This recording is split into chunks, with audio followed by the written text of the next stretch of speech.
The association between the great Irish writer Samuel Beckett and the game of cricket deserves to be more widely known. He was a fine player when a student at Trinity College, Dublin, and even merits a mention in the famous Wisden's, the Cricketer's Bible, the only Nobel Prize winner to be so lauded. On one occasion in the mid-1960s, Beckett travelled from Paris to London to watch the Test match between England and Australia. It was a beautiful sunny summer afternoon, blue skies, Lord's Cricket Ground, green and glorious. One of his friends remarked, "What a wonderful day! This is the sort of day that would make you glad to be alive." To which Beckett responded dryly, "I wouldn't go as far as that." The story nicely encompasses two aspects of Samuel Beckett: his famously bleak view of life and his mordant sense of humour. If, as Horace Walpole remarked, the world is a comedy to those who think and a tragedy to those who feel, it is fitting that Beckett's Waiting for Godot is subtitled A Tragi-Comedy. In his theatrical images and prose writings, Beckett achieved a spare beauty and articulation of human suffering shot through with dark comedy and humour.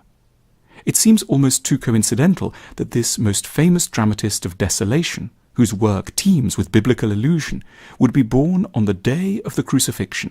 Yet Samuel Barclay Beckett was born on Good Friday, 13th of April 1906, in the affluent village of Foxrock, 8 miles south of Dublin. Beckett was educated at Portora Royal School, Enniskillen, now in Northern Ireland, the alma mater of another great Irish playwright, Oscar Wilde, where he excelled academically and at sports. He graduated from Trinity College, Dublin in 1927, first in his class, and was awarded the college's gold medal. He seemed destined for a glittering academic career, and in October 1928 he headed to Paris for a 2-year exchange fellowship at the distinguished École Normale Supérieure. His immersion in the Parisian literary scene had a profound impact on the young Irishman. He became attached to the circle of another great Irish writer, James Joyce, the revered author of Ulysses, published in 1922, and in 1929 published his first critical essay on Joyce's work in progress, which would become Finnegan's Wake. On his return to Dublin, Beckett was unhappy lecturing at Trinity College and resigned after little more than a year. He often said that he gave up his job because he could not bear teaching to others what he did not know himself. At this point, Samuel Beckett determined to be a writer and a man of letters. In 1931, he published a short critical book, Proust, on the great French writer, which brilliantly identified that Proust was a philosopher, and his long novel was in essence a search for the meaning of life, which rests, Proust thought, and Beckett agreed, on the making and appreciation of art. Despite the brilliance of this essay, Beckett would have many setbacks and rejections in his attempts to establish himself in the literary world, an echo of the themes of failure that would so dominate his work. He failed to get his first serious attempt at a novel, Dream of Fair to Middling Women, published, though much of it was reworked into a short story collection, More Pricks Than Kicks, which came out in 1934. The next year he published a slim volume of poetry, Echoes, Bones, and Other Precipitates, marked, like much work of this period, with dense erudition and pessimism. Beckett's London novel, Murphy, was completed in 1936. This comic novel of ideas is probably his most accessible, least experimental full-length work, though this didn't stop it going through 42 rejections, before finally being published by Routledge in 1938. Beckett had long suffered from panic attacks, anxiety and depression, often with terrible physical manifestations. He went to London in the early 1930s to undertake psychoanalysis with the famous British analyst Wilfrid Bion.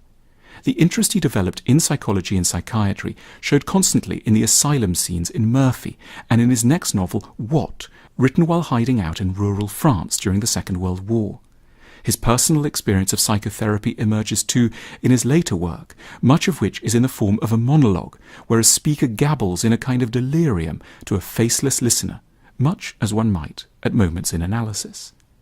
Though Beckett's works are highly nonspecific and tend not to refer explicitly to the Second World War or other historical events, there is little doubt that the traumas of history deeply scoured his imagination. Appalled by the treatment of his Jewish friends under Nazi occupation, Beckett became actively involved in the resistance in Paris, principally as an information handler. Beckett's experience of the war and the devastation he witnessed in France afterwards seems to have contributed to a radical change of direction.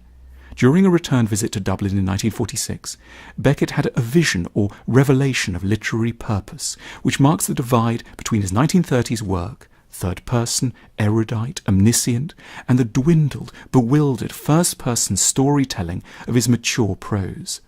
Unlike some of his early writing, which shows the influence of Joyce in its wordplay and heavy allusion to other literary works, the post-war work carries its learning more lightly, making ignorance, impotence, and failure its key preoccupations. This change in direction was accompanied by the decision to write in French. There followed, between 1946 and 1950, a frenzy of writing, which included much of the work for which Samuel Beckett is now famous, namely Waiting for Godot and his great trilogy of novels, Malloy, Malone Dies, and The Unnameable. En attendant Godot was written between October 1948 and January 1949 as a diversion from the more taxing, as Beckett saw it, business of prose composition. It was eventually staged in a small avant-garde Parisian theatre in January of 1953. The play's immense success generated international controversy and wide interest. Set on a bare stage, apart from a lone tree and one rock, with two characters exchanging inconsequential dialogue while waiting at the side of a road for a character who never comes, Beckett's play provoked confusion and hostility. When an English version transferred to London in 1955, it was greeted with whistles and jeers of derision. However, Waiting for Godot became a succès de scandale and is arguably the most influential play of the whole of the 20th century. Godot presents a dark vision of human life, mixed with plenty of vaudeville antics and slapstick comedy. The play's action or inaction seems at points suggestive of universal or an existential condition. But at this place and at this moment in time, all mankind is us, whether we like it or not, declares one character. Did the non-arrival of Godot, critics pondered, suggest the absence of God in the modern world? Or did the play rather dramatize the yearning and sense of incompleteness in which we live most of our lives? Most people, after all, exist in a state of anticipation or future-orientedness. Once I get the right job or the right house, or my beloved said yes, or I retire, then I will be happy. But once desire or ambition is realized, we start to want something else. The ultimate satisfaction, the Godot who will give us final fulfillment, never arrives. Yet for all these philosophical interpretations, nothing is certain in Beckett's work. He once remarked that the key word in my plays is perhaps. It may be that Beckett's greatest achievement is his brave depictions not of a pessimistic outlook, but of a bewildered one. If we leave his plays perplexed, then this is an appropriate response. We too are waiting for something that never arrives, the reassurance of a clarity, of meaning, of certainty, even the certainty of darkness. Beckett was almost instinctively a master of the stage.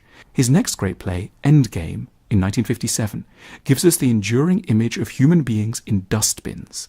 Outside the room in which the action takes place, all seems dead, grey and corpsed in some sort of post-apocalyptic devastation that speaks urgently to our own era of environmental crisis.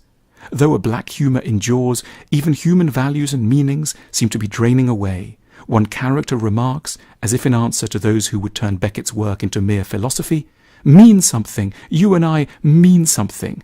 Ha, that's a good one. As his career progressed, Beckett's plays and prose generally became ever more condensed and minimal. The plays would often focus on a single intense image, a woman buried up to her waist in the sand, Happy Days, a man and two women fixed in some sort of purgatorial urns, babbling out the story of their adulterous triangle, Play, a single illuminated mouth telling stories in the third person, terrified of using the word I, not I. Beckett gives us works of art that offer an experience, not just an idea or a takeaway message. He takes us into the perplexity of the modern condition in which the traditional consolations, belief in a providential plan or hopes for civilizational progress, have been shattered by the barbarism of war and Holocaust. Yet if Beckett's work presents us with human extremity, there are moments of fellow feeling, of compassion, and of exquisite black humour. Moreover, his writing is marked with the most scrupulous exactitude and precision. There is a shape to his chaos, one which emerges with a sort of wintry serenity, a calm balletic structure to his plays. It is this formal and artistic achievement that allows us to cherish in Becket's work a fragile, necessary grace. We love bringing you these films. If you want to help us to keep bringing you thoughtful content, please consider supporting us by visiting our shop at the link on your screen now.